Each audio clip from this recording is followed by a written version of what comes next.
Bun găsit, dragi prieteni ai revistei Psihologii! Suntem în căutarea stării de bine și astăzi vom discuta despre performanța în sport, dacă este un sacrificiu sau nu pentru copilărie, și vom fi alături de Brian Jorgensen.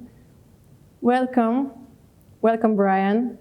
I'm very glad that we can talk about this subject today. And I know that you are a former MXGP winner. And I'm very curious about what is the story behind and what takes to become a champion. Yes. Well, it's a lot of things. I think one of the things that made me becoming who I was and who I am today is definitely the will to succeed and finding something in your life that is interested enough that you want to sacrifice everything to get there. When did you start motocross? Well, I started very slowly when I was about 4 years old. I actually got introduced to the sport via my brother, which was 3.5 years older than me, and I was actually begging my dad to be able to try that bike. So my first, you can say, meeting with the motocross bike was in the backyard of our house, and that created my first little injury here on my right eye because I kind of flipped the bike and I got the brake lever down in my eye and almost lost my right eye. So that was the first meeting with the bicycle, with the motocross bike. But I really loved it. After that, my mom was not too proud about it. So that incident didn't scare you? No, not at all, because I've actually been asked my dad since I was probably 2.5 when I could start bicycling, and I was actually asking him all the time, can I not try the bike? Can I not try the bike? And then he said, no, it's not possible. It's not possible. Your mom don't want you to ride a motorcycle because you're so clumsy. And I was always falling over, everything in the garden. And then I finally convinced him one day when my mother was out shopping, and he let me try the bike, and we ended up on a hospital. So I guess my mom was not too proud about the situation, but it never scared me. It actually just confirmed me that even more that I wanted to ride a motorcycle, and that at that time, I didn't know, of course, how good I could be in the sport. I didn't know a lot about the sport, but slowly it took very high speed with everything. And some years after, already when I was like 10 years old or 11 years old, I started racing and became Danish champion quite close after that I started doing races. So between 5 years old and 10 years old, what did you do? Did you train? Did you take it seriously? No, to be honest with you, at that time, we are talking quite a few years ago. So it was back in the, about 79 or 80s, and at that time we were not allowed to race and to have a license that kept you insured until we were 10 years old. So basically we were just riding on fields wherever we could have the possibility, and we did some riding at race horses, when they were racing on a kind of a speedway with horses, and we were actually just racing there and until I was 10 years old, and then I got my license. I remember about the 20th of March 1985, and I started racing in April and won my first race straight away, and you had to collect points, and then I became a senior, you can say, the best. There was a CE class and a B class, and I became a licensed rider, and that means the year after I already started doing Danish championship, and I won my Danish championship already 1 year after that I started racing. So Until I was from, let's say, from 4 to 10, I would say it was a lot of just fun and, playing around. And I think that's one of the keys to be able to be successful is, of course, you need to understand when you do World Championship that you have to take it very seriously, but also to keep the fun involved with the sport is very important to be able to grow. And how your father react? Did he push you a lot? How was he reacting while you were having fun with the motorbike? No, I actually had an amazing childhood, I would say. Now when I look back and have my own son and train and help other people, I get even more impressed of how my dad reacted and how he took the whole thing, because he always just let me have fun. The motivation to go and ride and to spend as much time on the tracks as possible was always my own.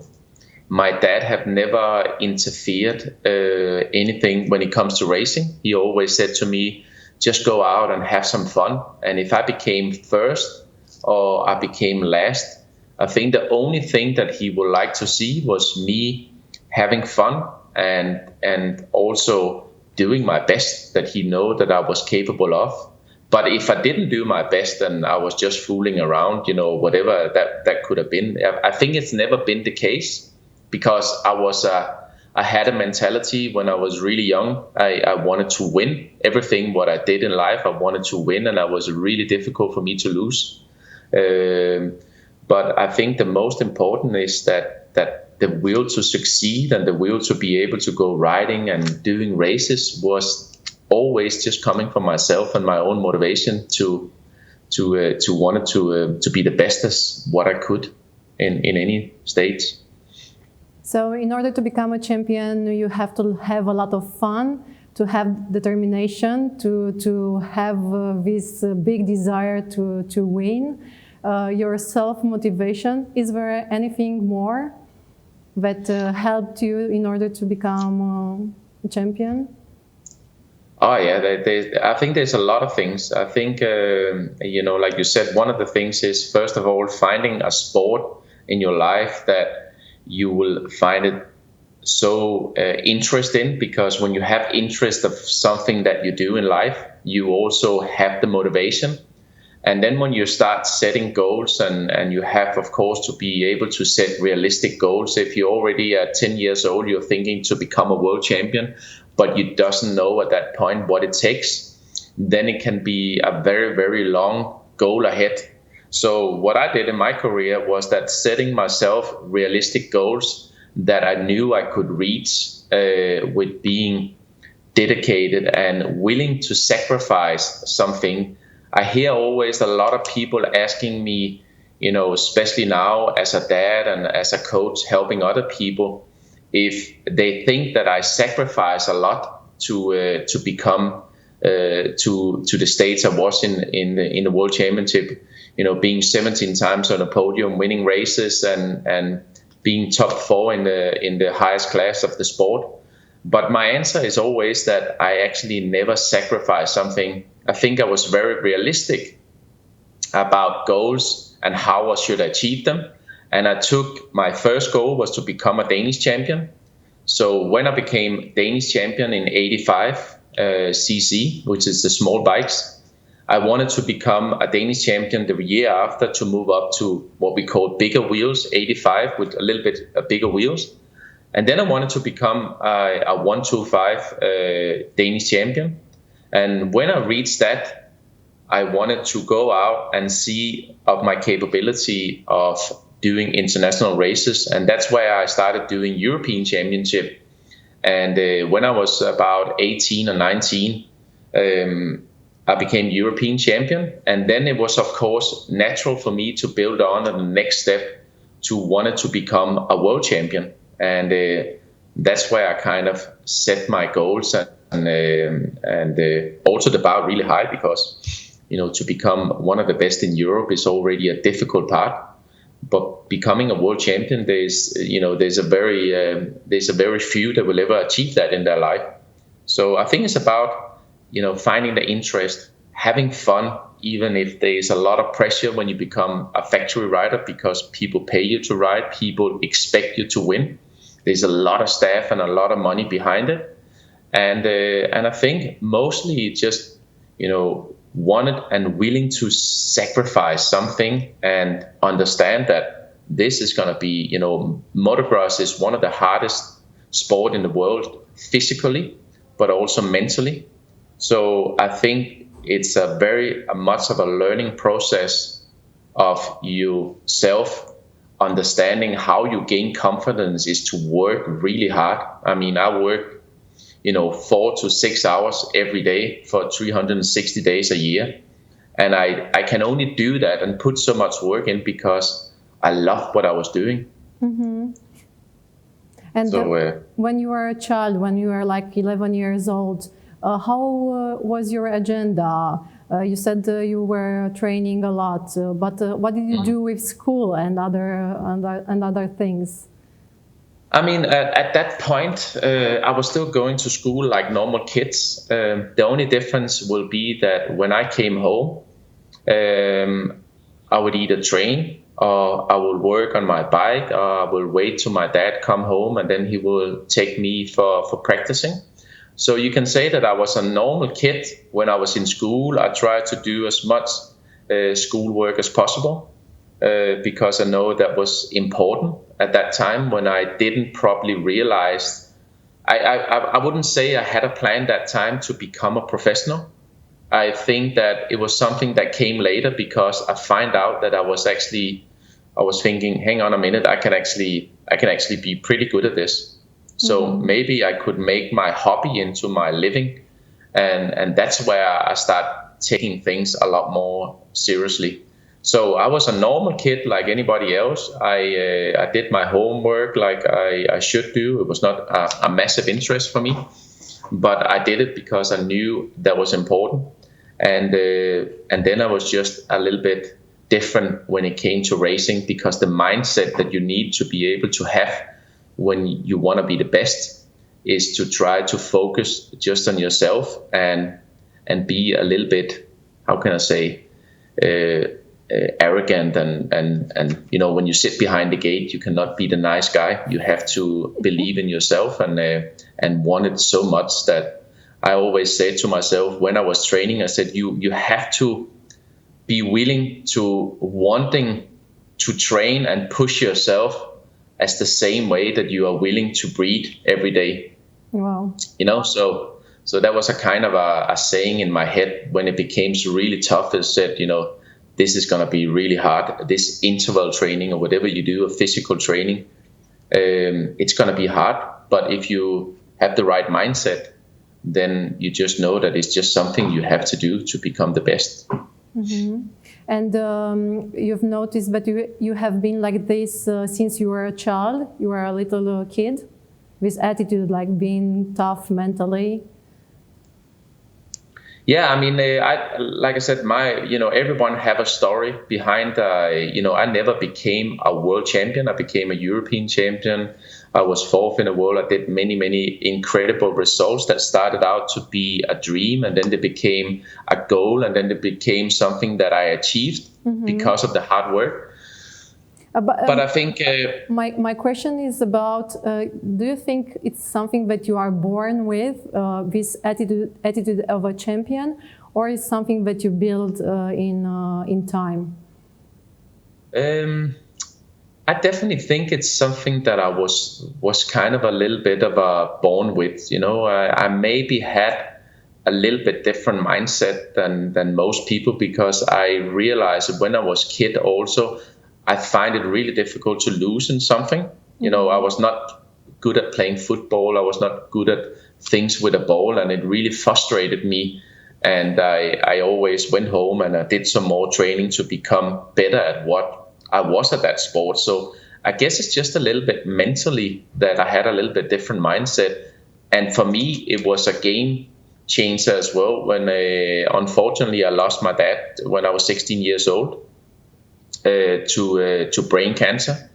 And from that point and onwards, there was something in me that really turned me on regarding wanting to achieve what my dad and what I have told my dad at that time before he died, that I wanted to be, a world champion, and I wanted to do world championship. And everything from he passed away when I was 16, I basically become like from a child to a man in a very short period of time.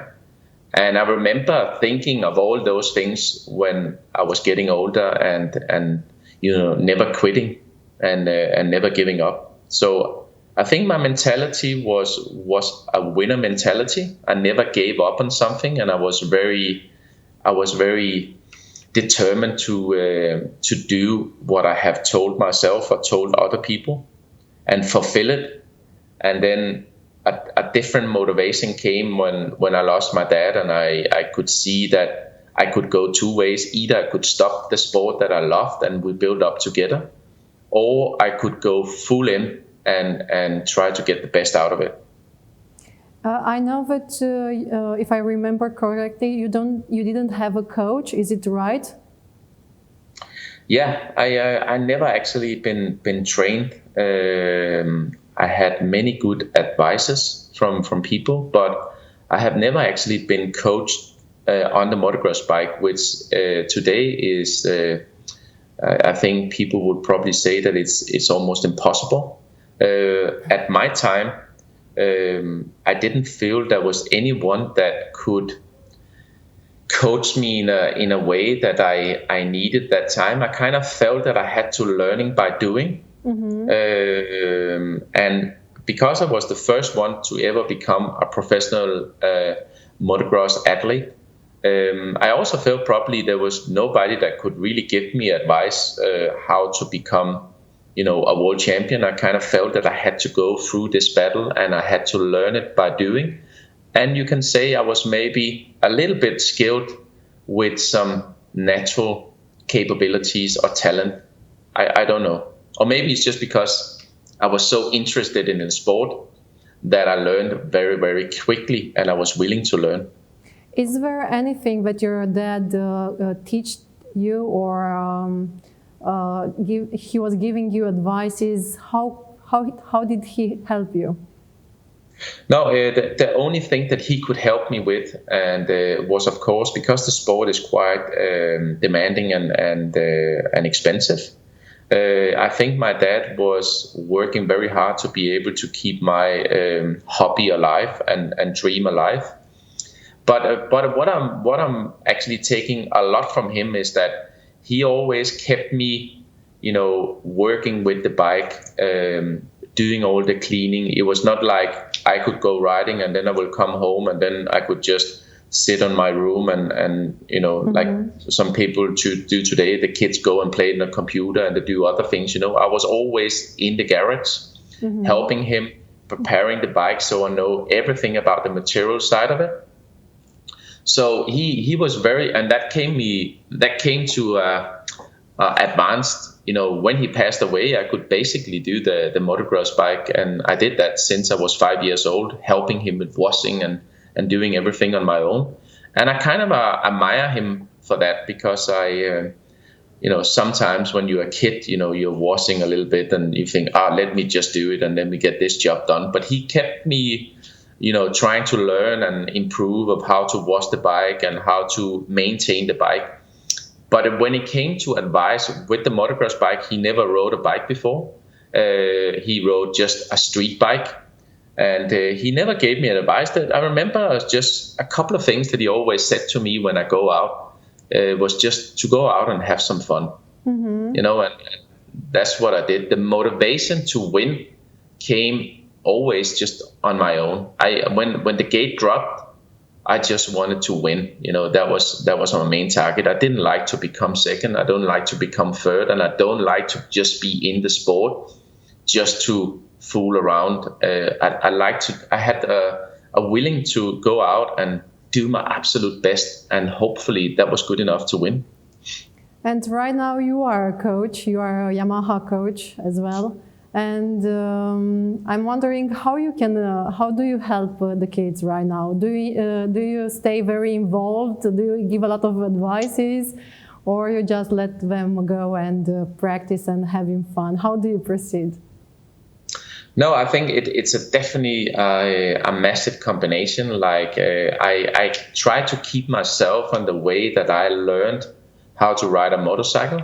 But of course, today when the bikes are faster, when you have better suspension, when it's a lot more required of the riders already from a young age, we need to train the technique. We need to get the right things, and learning by doing today with higher speed, with bigger jumps, have just bigger consequences. So for me, it's also important to tell them that, okay, you need to stand like this, you need to act like this, you need to be in good shape, and you need to do this, because if you don't do that, the sport can be quite dangerous. Mm-hmm. So I think it's really important to explain to the kids, what to do and how to do this better. I've been involved with the sport for 41 years. I've seen a lot of things. I tried a lot of things. I learned a lot of things. And it's important for me to give that on to the young riders and help them perform at their highest level, but also to keep it fun and not be there that you do bad or you do this and you do that, but actually come and do constructively critique. If you're doing something not so good, you're asking them, well, you can also do like this. And I'm so lucky that I'm still able to ride a motorcycle in a very good way. So I'm also able to show it to other people and to my students that wants to learn from me. Is there anything that you search, because you are working with many kids, are there some personality traits, skills that you are looking for some kids in order to become champions, and then invest the time in them? Yeah, I mean, I definitely look. I think a lot of things with the sport and probably with anything that we do in life, it's honesty. If you're always blaming other people for your lack of success, I think you will never achieve anything in the sport of motocross, but I think also in general in life. So what the sport have taught me a lot is not only to be dedicated, it's not only to find a motivation because of the interest, but it's also learned me how to be honest with myself, that I cannot keep pointing at other people, because there is always three fingers that is pointing at myself, and I need to improve myself and my way of looking at my training, how to eat, how to sleep, how to set up my bike. And that's the kind of honesty that I'm looking for in a rider. Is like, first of all, you got to be willing to sacrifice something. You cannot become a champion without putting more hours or putting more dedication or be more professional than your competitors. And second of all, you got to be very, very honest with yourself, that you cannot blame people from not having success if you have not looked inside.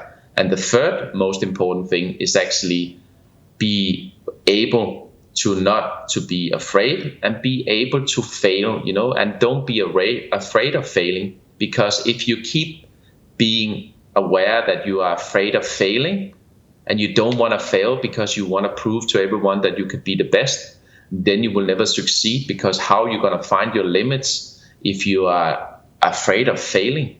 And like, what is other people thinking? You have to be a little bit arrogant. You have to believe in yourself. And most of all, I think you have to be willing to sacrifice. And if you see a rider that he doesn't make these sacrifices, do you tell them, do they correct themselves? Yeah, I mean, that's the problem also being me, is that I'm a very honest guy, because I had to, this is a very lonely sport, and there's only a few that becomes, can call themselves winning races or become one of the best in the world of doing what we do.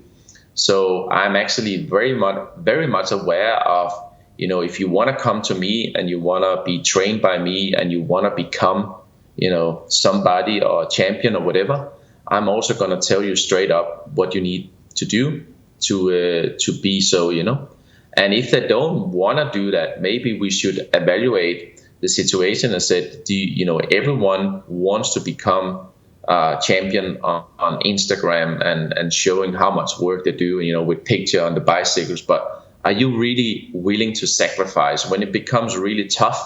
Do you have the capability of doing that, And there you can say, I'm very honest, if you are not willing to go and do hard training and almost throwing up and vomiting because it's so tough, then maybe we should evaluate the goals.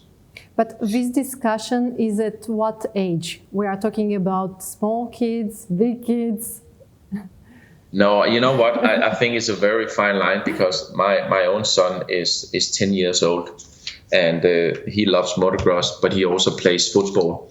And I think for him and for other kids, I really try to put a lot of fun into it and make sure that they're just having a good time, trying to work a little bit on their technique. But when they get to depending on their goals, but when they get to 12, 13, when they go into this puberty, I think that's where you have to keep them a little bit and trying to refer on the goals that you want to make either together, because I think very often the dad have probably bigger goals than actually the son, where in my childhood, it was probably me that had a lot more goals than my dad had. He just wanted me to go out and have fun and do some fun things. But I wanted to win, and I would do anything to be able to do that. So I think it starts a little. I think if you can keep it as fun as long as possible, and you can just say maybe go running maybe 1 or 2 times a week, or go running with them, or do some other sports that also bring some fun in, like football or whatever that could be, just to be able to teach them other things as well. Like I said, my son is riding motocross, which is very independent on yourself. But I think it's also important that he maybe do other sports where he have to be a team player, because our sport is a very defined line of you have to speak and communicate with the team. But when you sit behind that gate and there's 39 other riders on the line, you have to be closer to yourself and how you're going to get to that first corner, the first, And when you do World Championship on that high level, the other people that's sitting next to you have also put a lot of hours. They also train 1,440 hours a year or more to sit here and believe that they can win a World Championship. So you have to do a little bit more, but if you can keep it as fun as possible, as long as possible, and try to make them train, but still where they don't actually feel they're training. When you do physical, that could be badminton, that could be football, it could be other things. I think that's very important, because when you become a professional, I mean, we are talking. Everyone wants to win. And everyone wants to be the best, but we are talking about a very, very small percentage that will actually become a world champion. So what it takes is that when you get to that level, you need to understand that everything that you do from the morning to the midday to the evening is about sleeping, is what you eat, is about everything comes down to the smallest detail.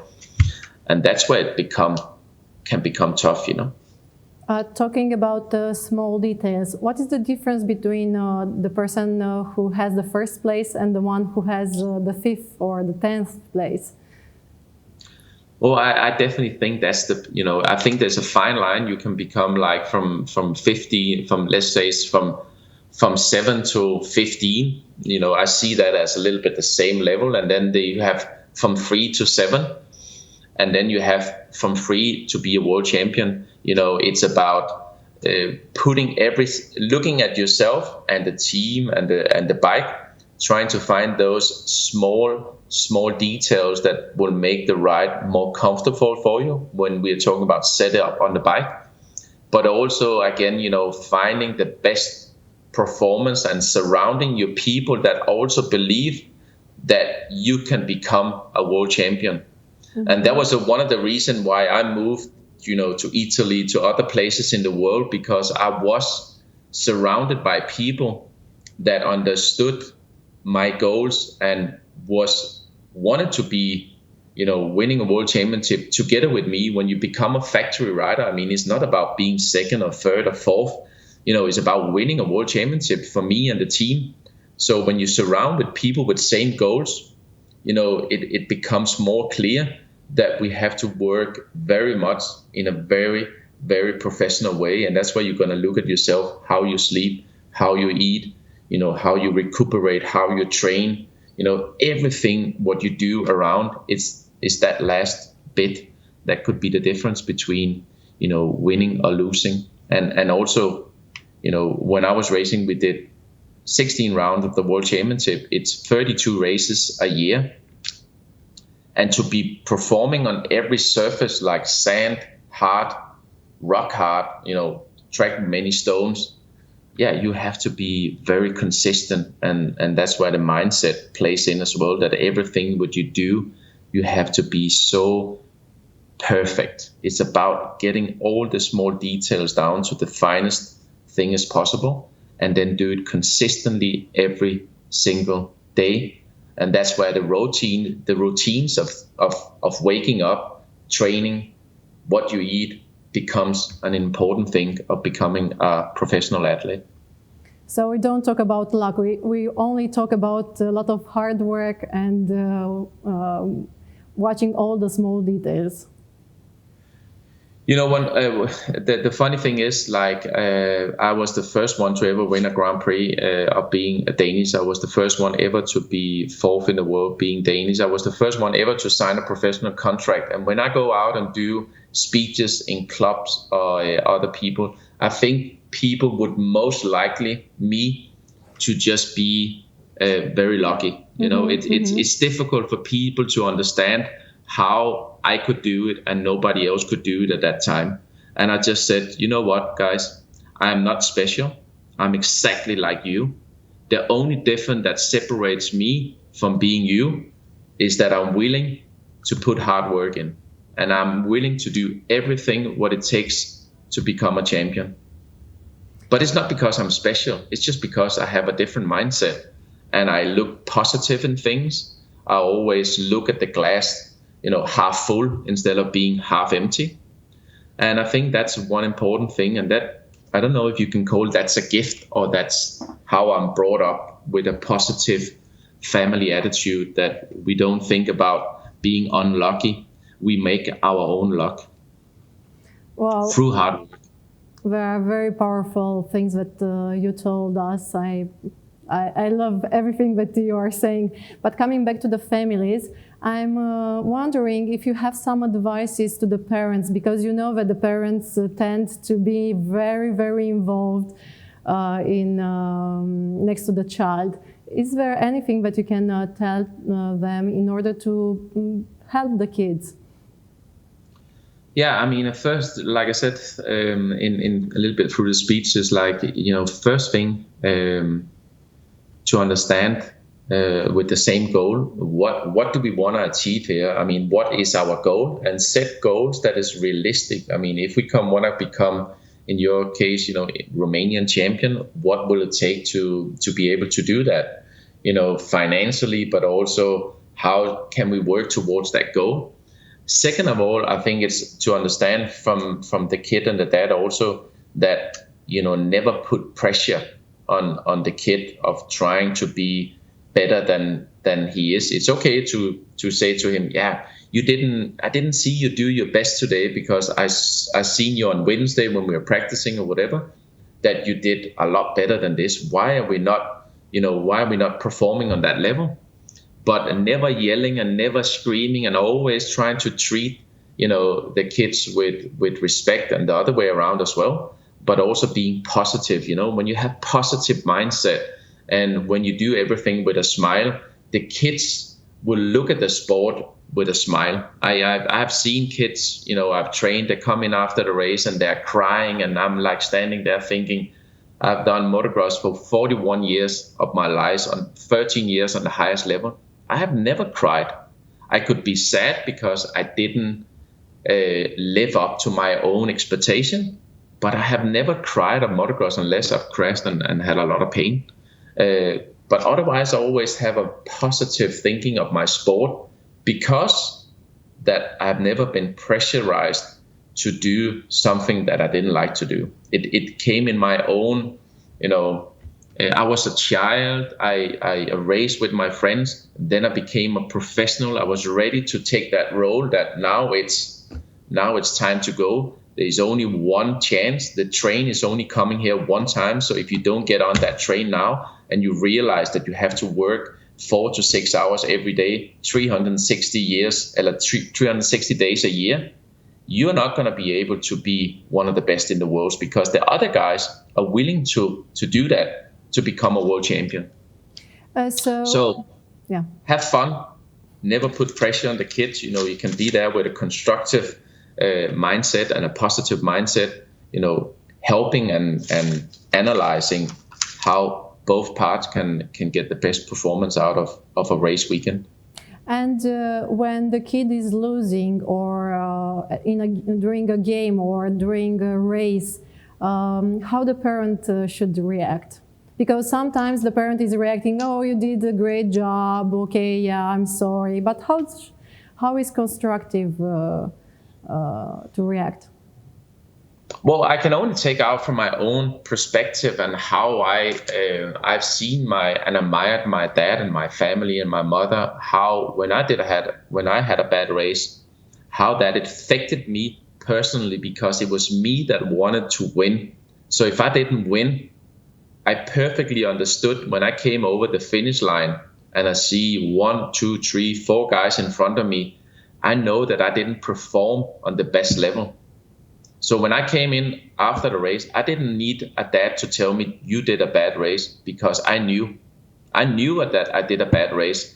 So what he did and what I do admire him for was that he raised me up and I said, I think, you didn't do as good as I think you can do, but let's do it better next race or next weekend or whatever that will be. And that's about the positive attitude that not every time you're going to be able when you are a kid because the hormones, everything, you're not being able to produce results every single time and you're not able to be 100% positive and have the best result out of you because there's a lot of things that's happening when you're a kid.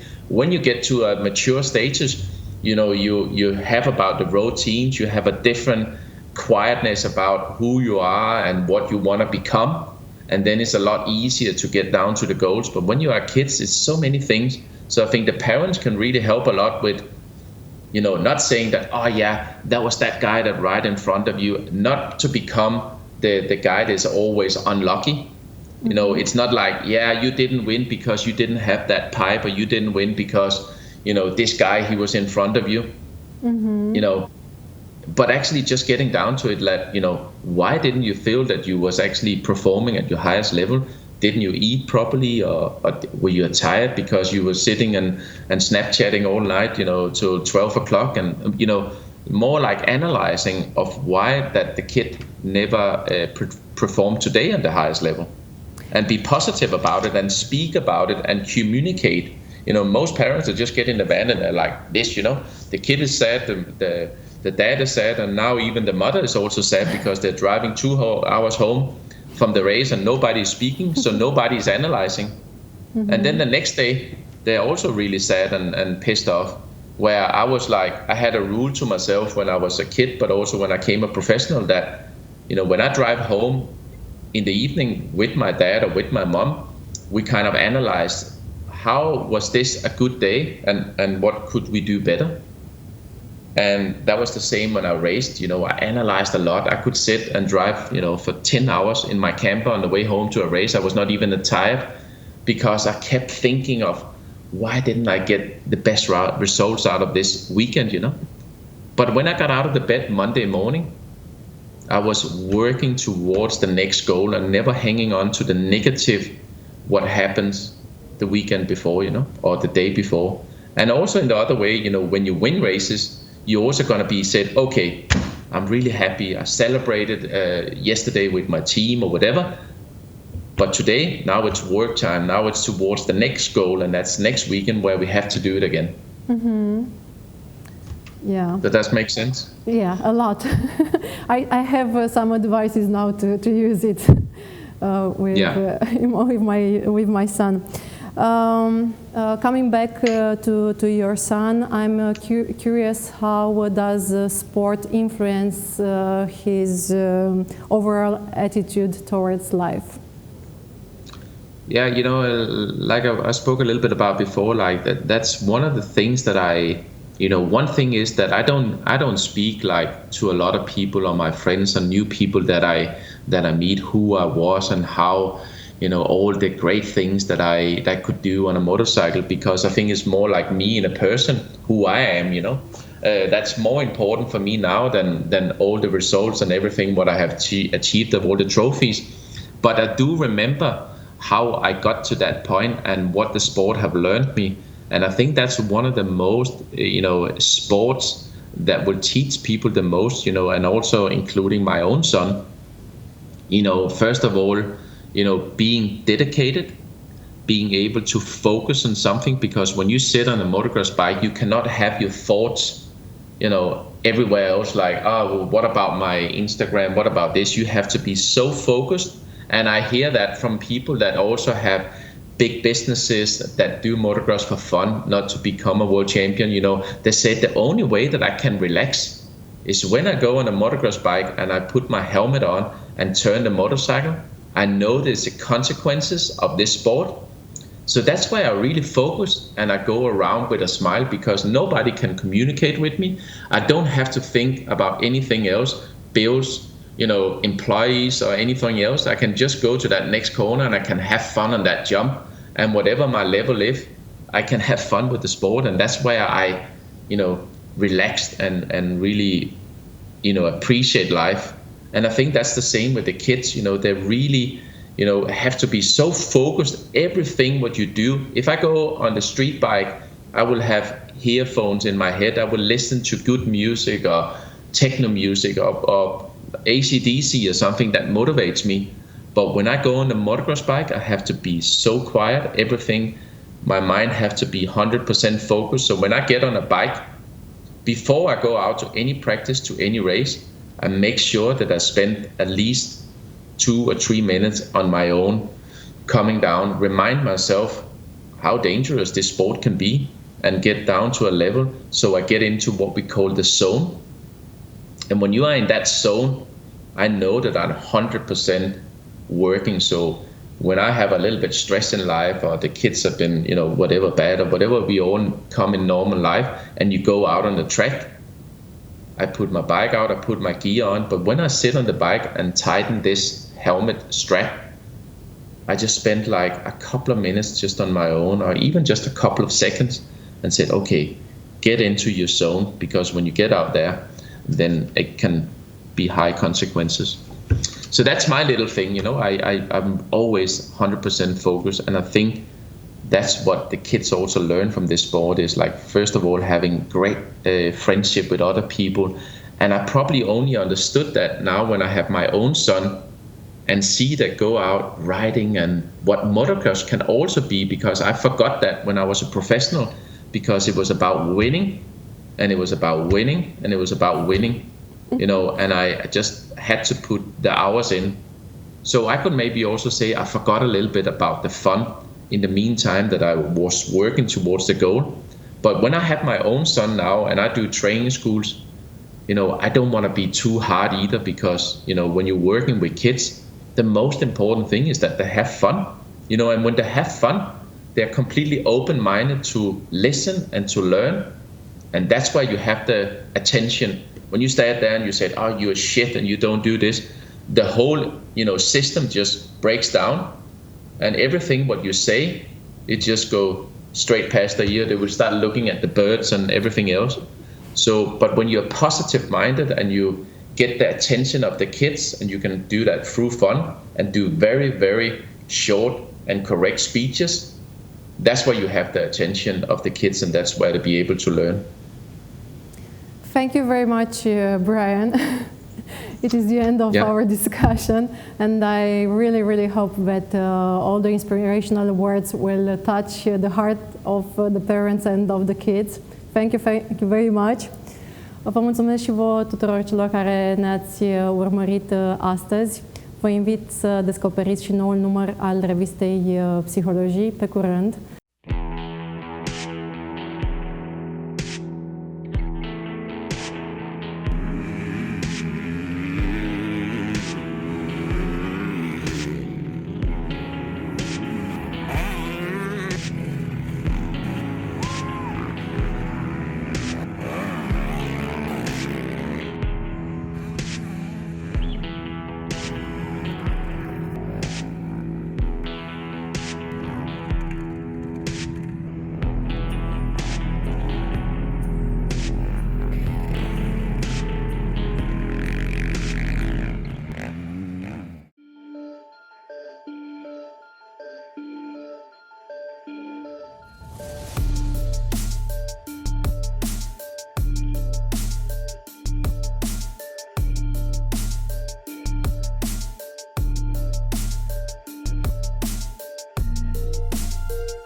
Ah.